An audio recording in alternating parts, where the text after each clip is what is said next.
So what's the best thing about New Year's? All that hope, all those possibilities, celebrating the new, enjoying the old. This week we're doing all of that as we travel to 3 of India's busiest spots. Along the way, we're making fresh discoveries, revisiting some new friends and having a merry feast while we do so. So first up, our first stop, the kind of place that's inspiration enough to start the new year painting the town blue. So yes, even though it's all white, Neil is the latest offering from the team behind the Indigo restaurant and delis. And yes, no points for figuring out the inspiration for the name. However, that's the only thing this space has in common with the others. At Neil, they've traded their famous burgers for biryani, their cakes for khobani. Yes, this is their first Indian restaurant. And my first thought as I entered was what a relief. They've kept the space cool and contemporary as opposed to, well, ornate and opulent as too many are wont to do. And with spaces spreading both inside and outdoors, I opted naturally for some alfresco feasting. And since style-wise I haven't spotted a cliche yet, I'm optimistic that the same will hold true for the food. And as the soups arrive, it looks like I won't be disappointed. Well, it's interesting because I never thought in my wildest dreams that I would ever have an Indian restaurant. Yeah. I mean, as you said, I love Indian food, but I'm not an Indian cook.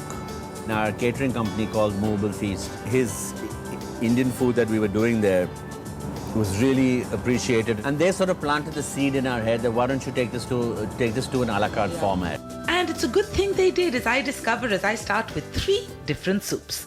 A hearty mulligatawny-esque chilgoza one, rich, smooth, hearty with the flavor of roast pine nuts. Then there was the Nalli Shorba, a magnificent marrow soup that's served slightly smoke. It's a wonderful note to what is already a familiar, fabulous flavor. This is literally like drinking smoked velvet. You know, you've had oats to black velvet before. This is as velvety, as smooth, as subtle yet hearty a bowl as anyone can hope to have. Then the Sab Santre da Shorba with hunks of fresh orange and its root vegetable blend. It should be awful. It is bizarrely good. Here, in this bowl, vegetarian, which as anyone who watches the show knows I'm not usually the greatest fan of, orange and adrak make ridiculous amounts of magic together. These recipes are traditional recipes. Okay. Even the Sab Santra Shorba which you had, apparently these are traditional recipes. I knew nothing about this. I was shocked just like you are. Yeah. Okay, I mean, when he first started making these things, we were like, what is this? You know, because we had never had these things before. That was pretty much my reaction when I found there were 50 kebabs to choose from.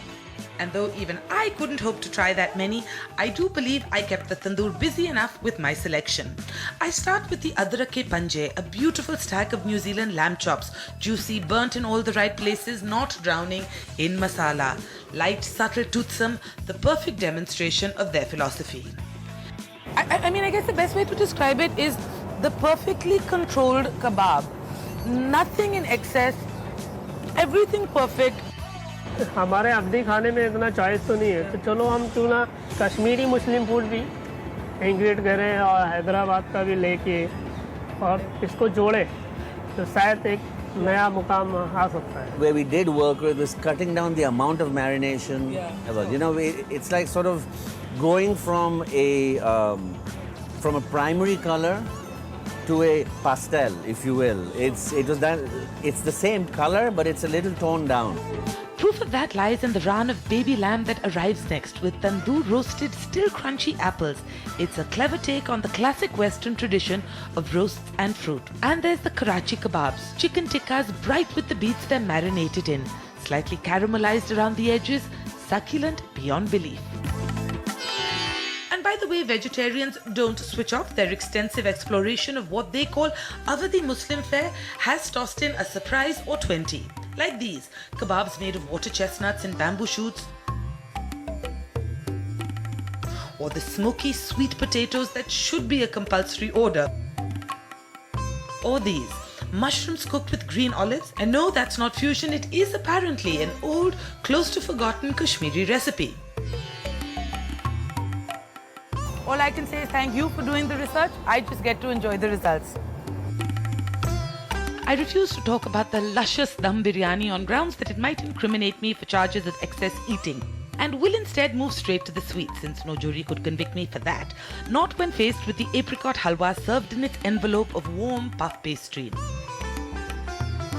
And then the finale, their rubbery ice cream. And yes, no one could feel blue after that. Okay, wow. So after that, while I would like to spend some serious time well passed out, move on I must, because I have a plane to catch. NDTV's cricket app, Android and iPhone. Fastest scorecard, special analysis, and much more. Download free. ndtv.com/apps.